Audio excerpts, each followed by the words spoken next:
Good morning students, class 6 Hindi part 2 भीड़ की भयानकता, इसके बारे में हमने पढ़ा था।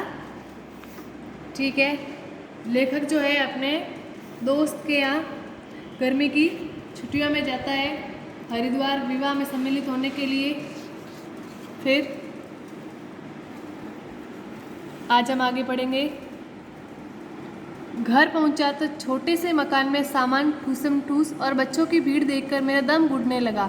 लेखक अपने दोस्त के घर पहुंचा तो वहाँ पे घर बहुत छोटा था, तो सामान ऐसे एक दूसरे के ऊपर पड़ा था और बच्चे भी बहुत सारे थे, तो उनका ऐसे दम घुटने लगा कि इतनी छोटी जगह में बच्चे और इतना सारा सामान है। मैंने बनारसी दास बाबू से पूछा, जो लेखक के अजीज मित्र है बनारसी दास बाबू, उनसे पूछा तुम्हारे पास यही 2 कमरे हैं? वे बोले क्या करूं मित्र? उन्होंने पूछा कि तुम्हारे पास यही 2 कमरे रहने के लिए और सामान के लिए? उन्होंने बोला हाँ यही है। वे क्या करूं मित्र? 2 वर्ष पहले इस शहर में आया था, तभी से मकान की तलाश में भटक रहा हूँ। मैं 2 वर्ष पहले इस मकान में आया था, तब से मकान देख रहा हूँ, लेकिन अच्छा सा ढंग का कोई भी मकान नहीं मिला।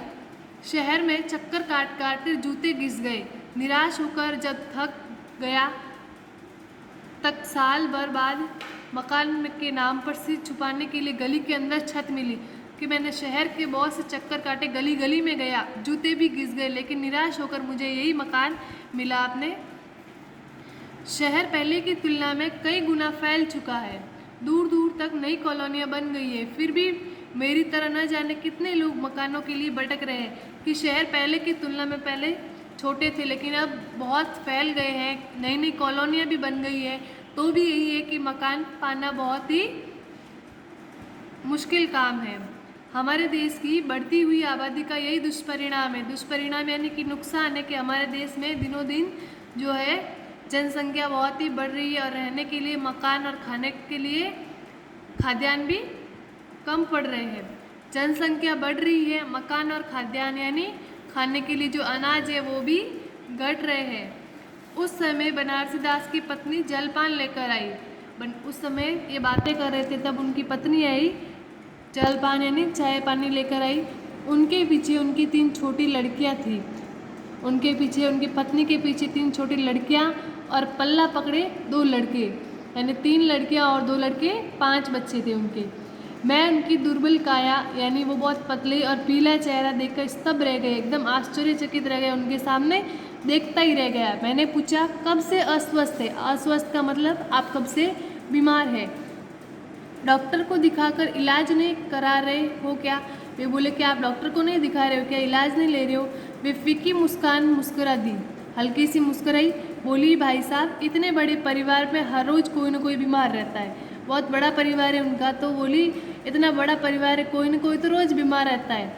डॉक्टर को दिखाने अस्पताल गई, परंतु अस्पताल में आजकल रोगी और उनसे संबंधित मधुमक्खी के छत्ते की तरह डॉक्टर को घेरे रहते हैं कि अस्पताल में गई तो थी, लेकिन इतने रोगी है और रोगी के साथ में आने वाले लोग इतने हैं कि मधुमक्खी के छत्ते पे जैसे मधुमक्खियाँ ऐसे भिनभिनाती है, वैसे ही वहाँ पे ऐसे लोग भिनभिना रहे हैं, डॉक्टर को घेरे रहते हैं सारे दिन।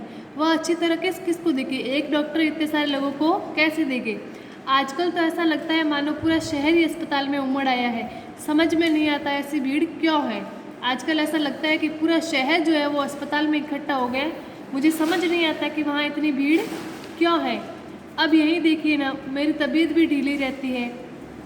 ढीली का मतलब अस्वस्थ रहती है, थोड़े बीमार रहते हैं। सोचा था विवाह के लिए कपड़े दर्जी से सिला लूँगी। सोचा था कि विवाह के लिए कपड़े दर्जी से सिलवा लूँगी।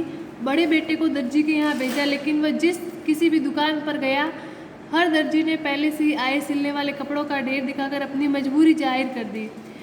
जो उसका बेटा जो है कपड़े सिलवाने के लिए जिस किसी भी दुकान पे गया, तो सभी दुकान वालों ने यही बोला कि हमारे पास पहले से बहुत सारे पड़े, तो उन्होंने अपनी ये मजबूरी जाहिर कर दी, यानी कि बता दी। पहले ग्राहक का स्वागत होता था, पहले ग्राहकों का ऐसे स्वागत होता था, आइए बैठिए, ठीक है, उनसे पूछा जाता था, लेकिन अब वो वाली बात नहीं रही।